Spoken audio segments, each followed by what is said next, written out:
सुशांत के जस्टिस के लिए, सुशांत के न्याय के लिए जो मुहिम चल रही है कि ये रुकेगी नहीं। 100% correct. Sushant was killed।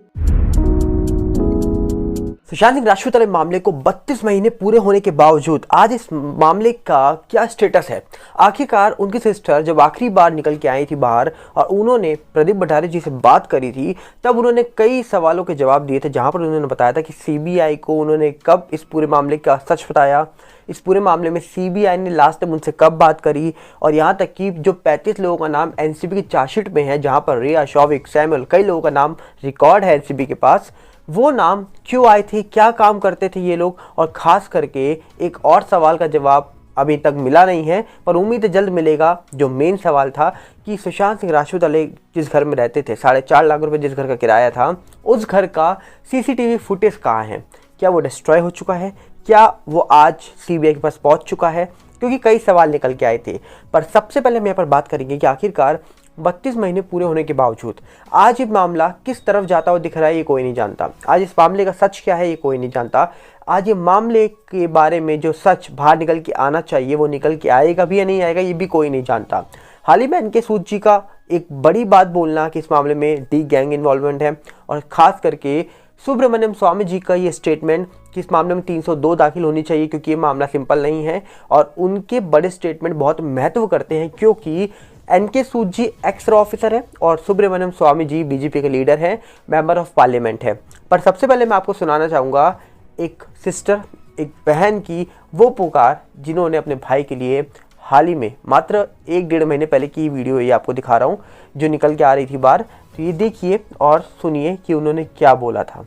Sushant के जस्टिस के लिए, सुशांत के न्याय के लिए जो मुहिम चल रही है, उसमें मैं इतना ही बोलना चाहूंगी कि ये रुकेगी नहीं, और जब तक मैं जिंदा हूं मैं रुकने नहीं दूंगी। तो देखा आपने किस तरीके से एक सिस्टर की जो पुकार थी, ये मामले को आज करीब 32 महीने पूरे होने के बावजूद ये मामला किस मोड़ पर है ये तो नहीं पता, पर जिस तरीके से एक बहन का ये बोलना कि मामले को वो रुकने नहीं देंगी, ये मामले को जिस तरीके से मामले की मुहिम चल रही है वो रुकेगी नहीं जब तक वो क्या, जब तक सुशांत सिंह राजपूत के जितने भी फैंस इस दुनिया में हैं, शायद मुझे लगता है कि वो मुहिम रुकेगी भी नहीं। क्योंकि जिस तरीके से सुशांत सिंह राजपूत के फैंस पिछले 2-2.5 साल से एक्टिव हैं, और जिस तरीके से उस सवाल पर सवाल उठा रहे हैं, और मैक्सिमम चीज़ें उन्होंने सोशल मीडिया पे आके रख दी थी। ट्विटर पे आज भी खोलेंगे तो कई सारी फोटोज़, कई सारी ऐसी बातें वहाँ पर पढ़ने को मिलती हैं, जो पढ़ने के बाद सवाल बहुत सारे मन में आते हैं, पर कई सवालों के जवाब मिलते नहीं हैं, और कई ऐसे सवाल हैं जो हम पूछ भी नहीं सकते, क्योंकि वो सवाल वही पूछ सकते हैं जिनके हाथ में पावर होती है। और यहाँ तक कि अगर हम बात करें तो इन्होंने ही ये बात बताई थी इसी शो के दौरान कि किस तरीके से जब 35 नाम एनसीबी के पास गए थे, जो नाम चार्जशीट में दाखिल हुए थे एनसीबी की, उनमें क्या क्या चीज़ें थी और वो क्या काम करते थे बॉलीवुड के अंदर रहकर। सुनिएगा बहुत ध्यान से, क्योंकि ये बहुत महत्वपूर्ण बात उन्होंने बोली थी। आरसी रिया चक्रवर्ती के चैट से बाहर आया ईडी के इंक्वायरी में, तो उसके बाद ये बात आई कि कैसे the case was and is still कि कैसे ये 35 accused were part of the syndicate who was selling drugs to high and mighty high society in Bollywood। देखा आपने क्या बोला इन्होंने कि जो 35 लोग एक्यूज्ड हैं वो क्या करते हैं। अब ये बहुत बड़ी बात है, देखिए बहुत बड़ी बात है, मैं चाहूँगा नहीं रिपीट करना, पर जिस तरीके से इन्होंने बताया कि वो 35 लोगों का जो नाम है, डेफिनेटली एजेंसीज जो इस पूरे मामले में जांच कर रही थी उनको बहुत सारी चीज़ें पता होंगी, क्योंकि वो जांच कर रही थी। और जिस तरीके से इन्होंने बताया कि वो 35 लोग बॉलीवुड में रहकर क्या करते हैं और क्या कहाँ जाकर क्या क्या चीज़ें देते हैं, ये हम तो नहीं जानते, पर जो लोग जानते हैं उनको पता होगा। पर जिस तरीके से यहाँ पर इन्होंने एक बहुत बड़ी बात बोली है, तो एनसीबी के चार्जशीट में 35 लोगों के नाम आने के बावजूद आज वो 35 लोग क्या अपनी लाइफ फ्रीली जी रहे हैं। अगर उन 35 लोगों का नाम वहाँ ना होता, वहाँ किसी आम इंसान का नाम होता, तो क्या वो आम इंसान भी उनकी तरीके अपनी लाइफ को एंजॉय करता जैसे आज वो लोग कर रहे हैं जिनका नाम एनसीबी के चार्जशीट के अंदर है। ये बहुत बड़ा सवाल है, क्योंकि यहाँ पर बहुत बड़ा एक सवाल और उठता है कि क्या लॉ जो है ये अलग अलग लोगों के लिए अलग अलग तरीके से डिवाइड हुआ है। क्योंकि जिस तरीके से हमने पिछले 2 साल में चीज़ें देखी हैं, तो यही लगता है कि अमीर हो या गरीब हो, फ़र्क सिर्फ पैसे का नहीं होता, फ़र्क होता है पावर का, फ़र्क होता है लाइफस्टाइल का, फ़र्क होता है कि लॉ किसके ऊपर कैसे लगेगा। जो आज हमने देखा, पिछले 2-2.5 साल से देखते आ रहे हैं, तो कई सवाल मन में उठते हैं। तो आपको क्या लगता है, आप कमेंट्स में अपनी बात रख सकते हैं।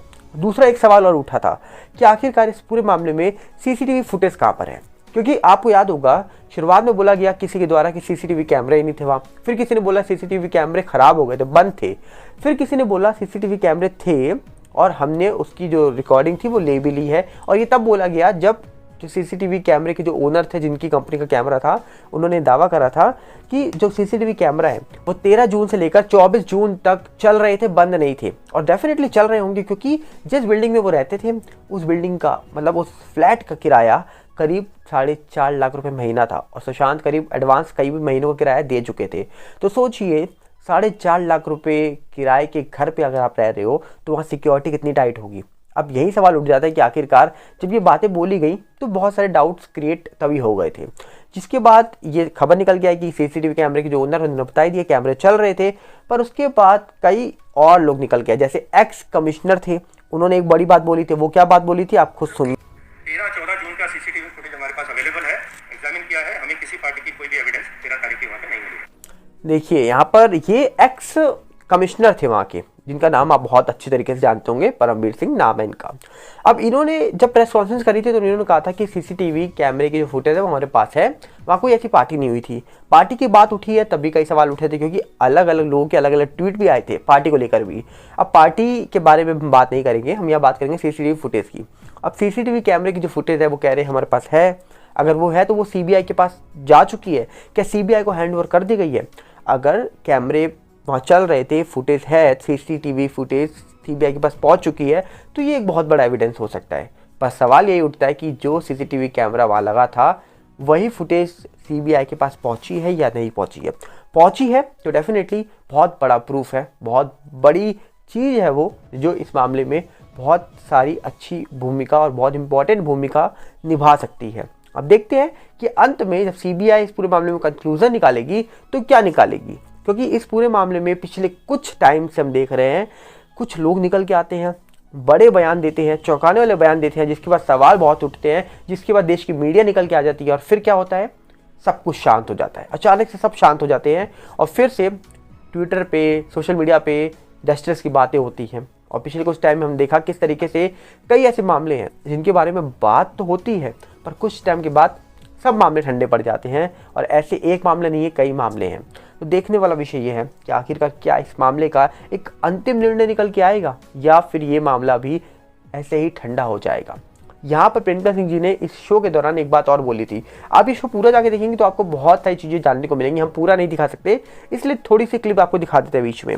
यहाँ पर इन्होंने एक बात और बोली थी, जब प्रदीप भंडारी जी ने इनसे पूछा कि आपकी सीबीआई से लास्ट टाइम बात कब हुई, तो प्रियंका सिंह जी कहती हैं एविडेंसेस है सीबीआई के लिए चार्जशीट को दाखिल करने के लिए, अभी तक चार्जशीट दाखिल नहीं थी। लास्ट टाइम आपकी सीबीआई से कब कन्वर्सेशन में थी? इसका भी एक मैं बताना चाहूंगी, till October 2020 CBI was very aggressively in fact supporting the case, very active in fact अक्टूबर 2020 हाँ, डीजीपी मैम ने इतना क्लियरली बोला हुआ था ये है नंबर, जहां भी कहीं भी आपको थोड़ी भी कोई संकेत मिलता है, कोई भी लीड मिलता है, यहाँ शेयर करते रहिए, जो कि हम करते रहे। नेचुरल इन्वेस्टिगेशन के बाद भी कुछ पता चला तो प्लीज हाँ, एक और फ्रेंड है सुशांत की, वो ये कहना चाहते तो आप उनसे भी स्टेटमेंट ले लो, कई तरह की बातें। तो सोशल मीडिया भी मिस हैंडल हो रहा था, उस हर तरह की बात हम शेयर कर रहे थे। But after 2020 October we stopped hearing much from them, there was not much response, and it was in 2021 December that I made a formal again appeal to the IO saying 12 महीने बाद अक्टूबर 2020 के 12 महीने बाद आपने formal appeal किया कि sir ये देखिए ये सारी बातें हो रही हैं, और बहुत डेप्थ में बताया कि कैसे सोशल मीडिया उसका मिस हैंडल हो रहा है। तो आपने बोला था कि you will give me the family